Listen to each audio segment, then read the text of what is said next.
በምስሉ ላይ እንደምትመለከቱት ሱ-35 ተዋጊ ጄት ቭላድሚር ፑቲን የሚጓዙበትን አውሮፕላን ሲያጅብ ይታያል። ፑቲን ከሚተማመኑባቸው እጅግ በጣም ጥቂት ተዋጊ ጄቶች መካከል አንዱ ነው ሱኮይ 35። ይህ ሽንጠ ረጅም ጄት ኢትዮጵያ እጅ ገብቷል። አስመራ ተሸብራለች። ፍጥነቱ የአቦ ሸማኔ አቅሙ የፈረስ ጉልበትን የሚያስንቅ ጠላትን ሲያደባይ የማያስተርፍ ከአፉ እሳት የሚተፋ ተዋጊ ጄት ነው። እስከ 2000 ኪሎ ግራም ሚሳኤል የመሸከም አቅም ያለው ሲሆን በሰዓት ከ3500 ኪሎ ሜትር በላይ መምዘግዘግ ይችላል። ባለፈው ሳምንት ጠቅላይ ሚኒስትር አብይ አህመድ ሞስኮ ላይ ከቭላድሚር ፑቲን ጋር ተነጋግረው ነበር። በተመሳሳይ የአየር ኃይሉ አዛዥ ሜጀር ጀነራል ይልማ መርዳሳ ከራሺያ ጎረቤት ቤላሩስ ጋር ወታደራዊ ስምምነትን ተፈራርመዋል። ከእነዚህ ሁለት ውይይቶች በኋላ ሱኮይ 35 ጄቶች አዲስ አበባን ረግጠዋል። ቭላድሚር ፑቲን ኢትዮጵያ አሰብን ለማስመለስ እየተንቀሳቀሰች ባለችበት በዚህ ወቅት ትልቅ ድጋፍን ለኢትዮጵያ እያደረጉ ነው።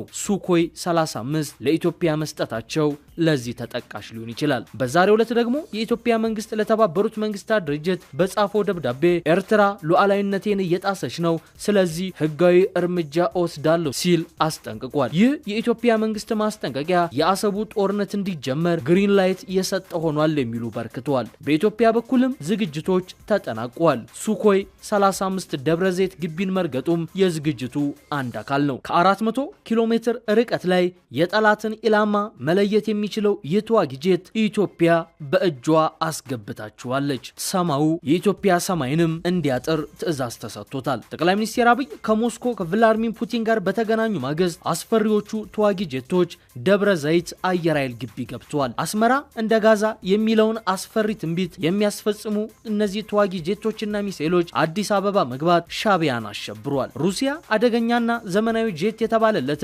በአይነቱ ልዩ የሆነ የጦር ጄት በስፋት እያመረተች እንደሆነ ይታወቃል። ለጉዳዩ ቅርበት ያላቸው የሀገሪቱ ባለስልጣናት እንደገለጹት ሩሲያ እነዚህን አስፈሪ ጄቶች ልክ ከአሁኑ በፊት እንዳደረገችው ለኢትዮጵያ ልታስታጥቅ ከውሳኔ ደርሳለች። ውድ የአንድ አፍታ ሚዲያ ቤተሰቦች ምዕራባውያንን ብርክ ያስያዘው ይህ ጄት ለመሆኑ ምን ነገሮችን ይዟል የሚል ጥያቄ መነሳቱ አይቀሬ ነውና ከዛሬው ትንታኔያችን ምላሽ እንድታገኙ አዘጋጅተንላችኋል። አብራችሁን እንድትቆዩ እንጋብዛለን።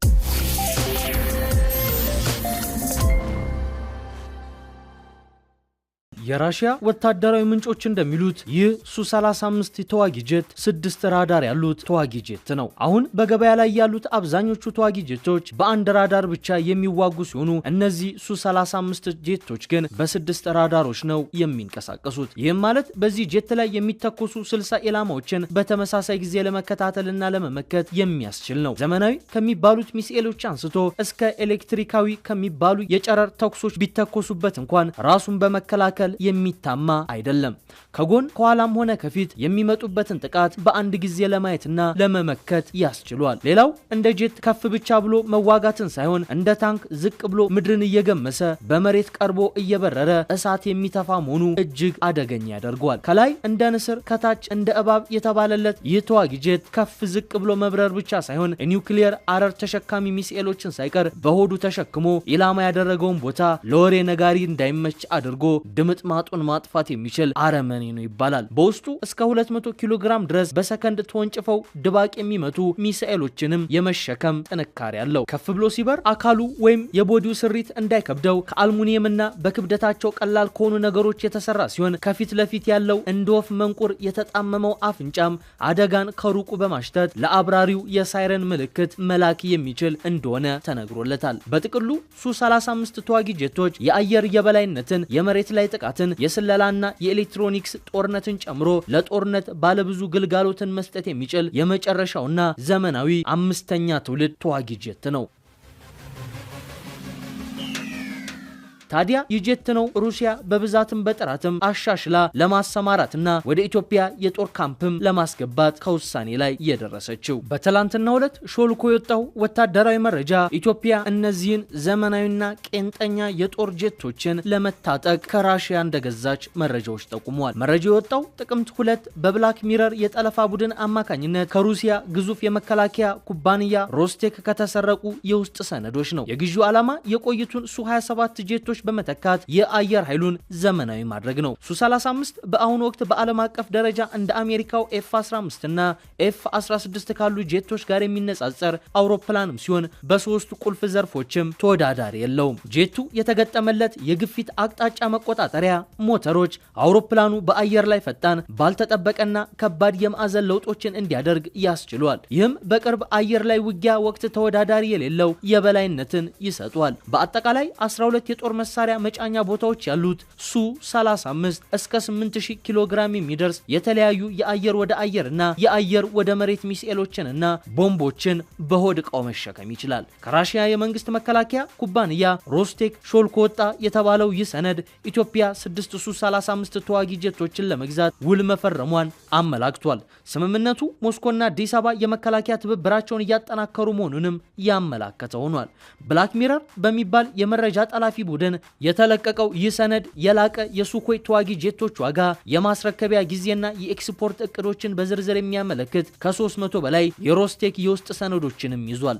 በመረጃው መሰረት ተዋጊ ጄት ገዢዎች በሩሲያ ብሔራዊ ምደባ ስርዓት ስር ባሉ ኮዶች ተለይተዋል። በዚህም 231 ኢትዮጵያን የወከለ ኮድ ሲሆን ኢራን በ364 አልጄሪያ ደግሞ በ012 ተወክሏል። መረጃው እንደሚያሳየው ሱ-35 እጅግ የላቁ ባለብዙ ተግባር ተዋጊ ያላቸው ራሺያ ሰራሽ ጄቶች ውስጥ አንዱ ሲሆን ለአየር የበላይነትና ለረጅም ርቀት የጥቃት ተልዕኮች ታስቦ የተነደፈ ነው። በሰነድ ውስጥ ያለው የጊዜ ሰሌዳ እንደሚያመላክተውም ኢትዮጵያ ያደረገችው ስምምነት ከፍተኛ ደረጃ ላይ ደርሷል ወይም የመጀመሪያው የርክክብ ስራ ተጀምሮ ሊሆን ይችላል ብሏል። ሾልኮ እንደወጣው መረጃ ውሎቹ የተፈረሙት ሩሲያ በ2022 ዩክሬን ሙሉ በሙሉ ከመውረሯ ጥቂት ቀደም ብሎ ወይም ከዚያ በኋላ ሊሆን ይችላል። ተንታኞች እንደሚሉት ግዢው ከተረጋገጠ ኢትዮጵያ በአየር ኃይሉ አቅም ላይ መሻሻል ለማድረግ የምታደርገውን ጥረት የሚያንጸባርቅ ነው ብለውታል። እንዲሁም በአመታት ውስጥ ካደረገቻቸው እጅግ በጣም ዘመናዊ የጦር አውሮፕላን ግዢዎች መካከል ቀዳሚው ይሆናል የተባለም ሲሆን የጦር ጀት ግዢው ይህም በቀጠናዊ የደህንነት ለውጥ ምክንያት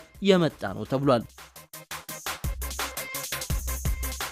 በባህር በሩ ጉዳይ የቭላድሚር ፑቲን መንግስት በእንዲህና በተለያዩ መስኮች ኢትዮጵያን እየደገፈና አጋርነቱን እያሳየ ይገኛል። ይህ የኢትዮጵያና የራሺያ ዝምድና ረጅም 100 ዓመታትን ያስቆጠረ ነው። በደርግ ዘመነ መንግስት የያኔዋ ሶቪየት ህብረት የአሁኗ ሩሲያ አሰብ ላይ ለኢትዮጵያ ትልቅ ውለታ መዋሏን ታሪክ ይነግረናል። እዚህ ላይ መዘከር የሚገባው በቀድሞ የሶቪየት ህብረት ተራድኦ የተቋቋመው የአሰብ የነዳጅ ማጣሪያ ጉዳይ ነው። ይህ ተቋም በዘመኑ ለኢትዮጵያ እጅግ የሚጠቅም በቀን 800 ሜትሪክ ቶን የነዳጅ ድፍድፍን ያጣራ ነበር። ኤርትራ ይህን የራሷ ስታደርገው ግን በመቶዎች የሚቆጠሩ የተቋሙ ባለሙያዎች ተበተኑ።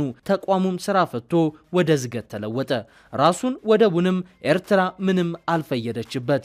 እሱም አርጅቶ ዋጋ ቢስ ሆነ። አሁን ደግሞ ከዘመናት በኋላ የፑቲን መንግስት በኢትዮጵያ የቀይ ባህር ዘመቻ አንድ እርምጃ ተራምዶ ኢትዮጵያን እያገዘ ይገኛል። ባለፈው ዓመት መጋቢት ወር ላይ የሩሲያ ባህር ኃይሎች አዲስ አበባ ተከስተው ነበር። በወቅቱ የኢትዮጵያና የሩሲያ ባህር ኃይሎች በትብብር መስራት በሚችሉባቸው ጉዳዮች ዙሪያ መወያየታቸውን አስመልክቶ ከወደ ቢሾፍቱ አንድ መረጃ ወጥቶ ነበር። ልዑኩ በራሺያ ባህር ኃይል ምክትል አዛዥ አድሚራል ቭላዲሚር ቮሮቪቭ የተመራ ሲሆን ስራውንም ጀምሯል። የሩሲያ ባህር ኃይል ልዑክ የኢትዮጵያ ባህር ኃይል የሚገነባቸውን የባህር ኃይል ተቋማት ጠቅላይ መምሪያውንና ቢሾፍቱ የሚገኘውን ማሰልጠኛ ማዕከልም በወቅቱ ጎብኝቷል። ሁለቱ ሀገራት በቀጣይ የኢትዮጵያ ባህር ኃይል ጋር በሚኖሩ ትብብሮች ዙሪያም ምክክር እንደተደረገ ተዘግቦ ነበር። የኢትዮጵያ ባህር ኃይል ምክትል አዛዥ ለኦፕሬሽናል ኮሞደር ጀማል ቱፊሳ ትብብሩ በስልጠናና አቅም ግንባታ ዙሪያ ያተኮረ እንደሆነ በወቅቱ ለመንግስት መገናኛ ብዙሃናት ገልጸዋል። ሁለቱ ሀገራት በጋራ ባህር ኃይልን በሚያጠናክሩና በቀጣይ ትብብሮችን ለማመቻቸት የሚያስችል ስምምነትም ተፈራርመዋል። ከዚያ ጊዜ አንስቶ ራሺያ በኢትዮጵያ የባህር በር ጉዞ አጋር ሆና ከኢትዮጵያ ጎን የተሰለፈች ሀገር ናት። ኢትዮጵያ ገና የባህር በር ሳታገኝ ሞስኮና አዲስ አበባ በባህር ኃይል ላይ በጋራ ለመስራት እንዲህ አይነት ስምምነት መፈራረማቸው ከጀርባ ያለቀ ነገር አለ ወይ የሚል ጥያቄን የሚያጭር ነው። ምንም እንኳን ኢትዮጵያ በአሁኑ ወቅት የራሷ የባህር በር ባይኖራትም የባህር ኃይል ጦር አደራጅታ ግን እየተንቀሳቀሰች ነው። ፊልድ ማርሻል ብርሃኑ ጁላ በቅርብ ጊዜ በሰጡት አስተያየት ይህ የባህር ኃይል በተጠንቀቅ ቆሞ እንዲዘጋጅ አቅጣጫና ትዕዛዝ መስጠታቸው የሚዘነጋ አይደለም።